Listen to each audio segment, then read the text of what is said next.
বসো। নাম? বিনয় সরকার, বিনয় সরকার, বাড়ি? মহেশপুর। উত্তর দিনাজপুর, মহেশপুর। আচ্ছা, তো আপনি কতদিন ধরে প্যারালাইসিসে আছেন? 2 বছর। আচ্ছা, সব জায়গায় ট্রিটমেন্ট করেছেন তাই তো? আচ্ছা, আপনি আমাদের কাছে কতদিন ট্রিটমেন্ট করলেন? 15 দিন। ভিডিওর সামনে বলুন, আমার খবর কিভাবে পেলেন? মানে এই ডাক্তারবাবু আমার খবর দিয়েছে তাই তো? মধুসূদন বাবু। এনার বাড়ি হচ্ছে পুরিয়া মহেশপুর কালিয়াগঞ্জ। ইনি খবর দেয়, আমি পেশেন্টটাকে দেখতে আসি। এবং আপনি এখন হাঁটাচলা করতে পারছেন? 15 দিন হাঁটাচলা করতে পারছেন লাঠি ছাড়া? ওকে একটু হেঁটে দেখান, আমাদের দর্শককে একটু হেঁটে হেঁটে দেখান। দেখুন দর্শক বন্ধুরা, উনি আসছে। বাস বাস, এইভাবে এদিকে আসুন, এদিকে আসুন, বসুন।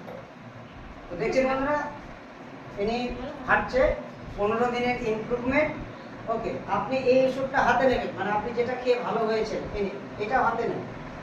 আচ্ছা, এটা দেখান, আপনি এই ওষুধটা খেয়ে আমাদের ভালো হয়েছেন তাই তো? একবার বলুন excel, thank you, thank you.